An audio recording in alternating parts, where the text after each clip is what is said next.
오늘 본문에서 예수님은 제자들과 함께 배를 타고 건너편으로 가고 계십니다. 근데 제자들이 빵을 가져오는 것을 잊어버렸다라는 내용으로 시작을 합니다. 그들이 탄 배에 빵이 한 덩어리밖에 없다는 이야기. 이 얘기가 왜 중요할까요? 본문 14절과 15절 말씀입니다. 제자들이 떡 가져오기를 잊었음에 배에 떡 한 개밖에 그들에게 없더라. 예수께서 경고하여 이르시되 삼가 바리새인들의 누룩과 헤롯의 누룩을 주의하라 하시니, 빵과 관련된 이야기를 예수님이 하시는데 그 전에 예수님 먼저 경고하십니다. 너희들 바리새파 사람들의 누룩과 헤롯의 누룩을 조심해라. 이런 경고를 먼저 하시는 거예요. 그러자 제자들이 수군거리면서 바리새인이나 헤롯의 어떤 누룩, 특히 그 누룩에 관심을 가져서 야, 이거 빵, 이거 안 가져온 거 지금 우리 혼내려나 보다 하고 찔려하고 있어요. 사실 예수님은 빵 하나만 챙겨왔다고 지적하기 위해서 한 말이 아닙니다. 이것은 그들이 얼마나 그들의 마음에 지금 현재에 빵이 없는 것으로 가득 차 있는, 그 빵이 없기 때문에 뭔가 예수님한테 혼나거나 어떤 식사를 다 같이 충분하게 하지 못하는 그런 걱정에 마음이 사로잡혀 있다는 것을 보여줍니다. 사람이 그렇습니다. 자기 마음에 지금 뭔가 문제되는 것, 염려하는 것들이 있다면 하나님께서 나에게 말씀을 주셔도 그 말씀을 다 내 마음과 관련해서 왜곡해서 듣는 경우가 많습니다. 그래서 오해도 많고 중요한 메시지를 놓치기도 합니다. 설교를 들을 때 우리는 어떤 마음으로 듣는가가 그래서 중요합니다. 내 마음속에 어떤 고민과 답답한 사건이 가득할 때 그것을 전하고자 하는 메시지가 왜곡되어 들릴 수도 있습니다. 오늘 본문의 제자들이 그러했습니다. 예수님은 바리새인들의 누룩과 헤롯의 누룩을 주의해라 하셨는데 제자들은 예수님의 말씀과는 정반대로 빵이 없음을 걱정했던 것입니다. 핀트가 안 맞는 거예요. 이것이 얼마나 예수님의 경고와 제자들의 생각이 빗나가고 있는지 보여주는 내용입니다. 그렇다면 먼저 예수님은 왜 이런 경고를 하셨을까요? 왜 바리새인들의 누룩과 헤롯의 누룩을 주의하라고 지금 빵 걱정하는 제자들에게 굳이 누룩이라는 단어를 쓰면서 말씀을 하셨을까요? 이것은 나아가서는 결과적으로는 제자들이 바리새인과 헤롯 땅의 가치로 그 생각들이 가득 찰 수 있다는 것을 경고한 것입니다. 이것은 16절의 제자들이 빗나감을 바로 보여주는 것에서 우리는 이 메시지를 볼 수 있어요. 다시 말해서 주님의 뜻과 주님의 마음에서 빗나간 제자들은 바리새인과 헤롯 땅과 같은 사람이 될 수 있다라는 거예요. 예수님을 믿지 않고 그들의 유익을 위해서 뭔가 논리와 어떤 가르침을 얘기하는 사람이 될 수 있다라는 거예요. 그럼 좀 더 구체적으로 바리새인과 헤롯 당원의 누룩은 무엇을 말합니까? 먼저 바리새인과 헤롯 당원이 어떤 사람들입니까? 이 사람들은 하나님을 믿긴 믿는데 자신의 신념에 따라서 믿습니다. 그러니까 실제로는 예수님의 뜻을 알아보지도 못하면서 자신의 뜻이 하나님의 뜻인 것처럼 떠들어대는 사람이에요. 그러면 이들의 누룩은 무엇이겠습니까? 누룩은 가르침이에요. 이들을 통해서 나오는 이야기들.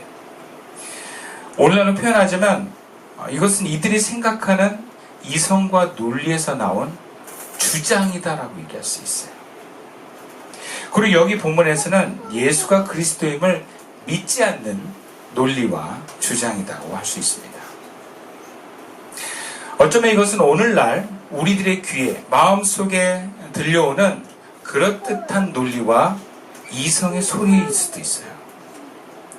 세상에는 진리는 아닌데 많은 사람들이 공감하는 이성과 합리적인 이야기들이 있습니다. 그리고 그런 이야기들이 내 속에 들어와서 누룩처럼 커져서 그 사고가 나를 지배합니다. 그리고 그 이야기의 중심에는 하나님이 빠져 있습니다. 그러니까 하나님의 뜻도 하나님의 메시지도 없는데 세상 사람들이 얘기하니까 마치 그것이 진리처럼 내가 붙들고 있는 소리들이 있어요. 예를 들면 보통 이런 이야기들이에요. 예쁘고 잘생겨야 사람들이 좋아한다. 맞는 말 아닌가요? 그죠? 뭐니 해도 머니가 최고다. 그죠? 돈이 최고다. 돈이 있어야 행복하다. 인생이 행복하려면 일은 적게 하면서 돈을 많이 버는 직장을 다녀야 된다. 뭐 이런 것들. 우리 젊은 친구들의 꿈이고 소망이기도 하죠. 일은 적게 하면서 돈 많이 버는 직업. 이런 논리를 기준으로 구체적으로 적용하면서 누룩처럼 퍼져가는 이런 마음들이 오늘 우리들의 삶 속에 많은 사람들에게 자리 잡게 된다는 거예요. 그래서 그걸 가지고 판단하고 그 누룩으로 가득 찬 마음으로 선택을 합니다. 여러분, 이런 논리들, 이런 이야기들이 진리가 아닙니다. 사실이 아니에요. 그냥 우리가 다 공감하고 그러고 싶은 이야기들일 뿐이에요. 하나님의 말씀이 아니에요. 그럼에도 우리는 이걸 진리처럼 붙들고 그 내용과 그 삶을 기준으로 내 감정과 만남, 말에 대한 어떤 선택, 특히 자녀들을 교육할 때도 영향을 미칩니다. 공부를 잘해야 좋은 대학 가고 좋은 대학 가야 인생 행복하다. 이런 논리를 가진 사람은 자녀를 죽도록 공부를 시킬 수밖에 없어요. 그래서 뭐라 그러는지 아십니까? 다 너 행복하라고 하는 거야. 그래요. 근데 정말 공부 잘해서 좋은 대학 가면 다 행복하던가요? 제가 50년 인생을 살아보고 좋은 대학 가서 30년 친구들을 지켜보니까 다 그렇지 않아요. 그런 친구들도 있지만 그렇지 않은 친구들도 너무 많이 봤어요. 그러면 인생의 행복은 성적순도 아니고요. 사실은 돈이 많은 것도 아니에요. 제가 느끼기에 인생의 행복은 하나님과 함께하는 것입니다. 아멘. 그리고 이 땅을 살아갈 때 행복한 사람은요, 복을 받은 사람이에요. 복은 누가 줍니까? 하나님이 주는 거예요. 공부를 하고 돈을 많이 버는 건 우리가 해내는 거예요. 그런 해내는 건 결과를 얻기 위해서 그만한 대가를 요구합니다. 그러니까 행복하다, 인생 정말 성공적으로 살았다, 함부로 얘기할 수 없는 거예요. 저는 우리가 하나님 앞에 섰을 때 우리가 얼마나 돈을 많이 벌었느냐, 얼마나 성공적인 일을 해냈느냐, 하나님은 그거 묻지 않을 것 같아요. 네가 얼마나 내 말을 듣고 순종했느냐. 거기에 응답할 수 있는 사람만이 인생을 바르게 산 것입니다.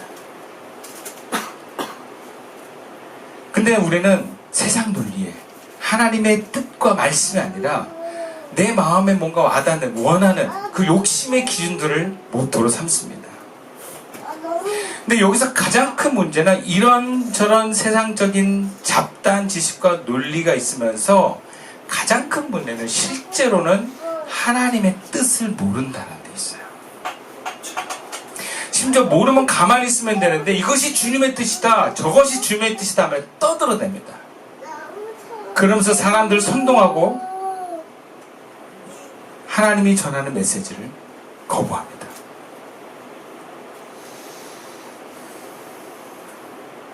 그러니까 하나님의 뜻이 나에게 온전히 전달되는 걸 내 안에 어떤 신념과 오해들이 바꿔버리는 거예요. 그래서 사이를 나쁘게 만들고 내 안의 감정을 부정적으로 만든다는 거죠. 우리는 정말 많이 하나님의 뜻을 모릅니다. 그러면서 알고 보면 내 속에 바리새인이나 헤롯의 누룩이 너무 많아요. 주님과의 메시지와 나를 향한 주님의 뜻을 모르고 내 자책이나 내 마음의 욕심에 사로잡혀서 세상의 소리에, 이성과 합리의 소리에 그냥 하나가 돼버려요. 그냥 주님의 뜻은 뒤로 하고 세상의 소리에 하나가 돼서 나와 남을 판단하고 평가하고 거기에 못 미치면 비난합니다. 자기가 그 기준을 못 주면 자기를 비난해요.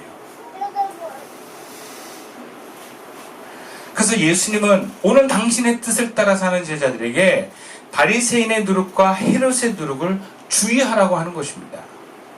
그 누룩이 나를 주님 앞에서 벗어나 포기하고 싶게 할 만큼 강력하게 나를 사로잡아 버릴 수 있기 때문에 그렇다는 거예요. 그리고 이러한 바리새인과 헤롯의 누룩은 제자인 우리들의 마음을 무딘 것에서 이것이 비롯된다는 것을 알려주고 계세요. 본문 16절과 17절 말씀입니다. 제자들이 서로 수군거리기를 이는 우리에게 떡이 없음이로다 하거늘 예수께서 아시고 이르시되 너희가 어찌 떡이 없음으로 수군거리느냐 아직도 알지 못하며 깨닫지 못하느냐 너희 마음이 둔하냐. 예수님은 제자들에게 바리새인과 헤롯의 누룩을 주의하라고 하시면서 결과적으로 너희 마음이 둔하다라고 지적하시는 거예요. 너희가 어찌 수군거리냐 하면서 그 이하로 6개의 질문구가 다 따라 나와서 제자들의 무지에 대한 책망이 얼마나 심각한 내용인지를 지금 보여주고 있는 것들이에요. 그러니까 우리가 마음이 둔한 것이 우리가 바리새인과 헤롯의 누룩에 사로잡히게 된다는 것을 말합니다.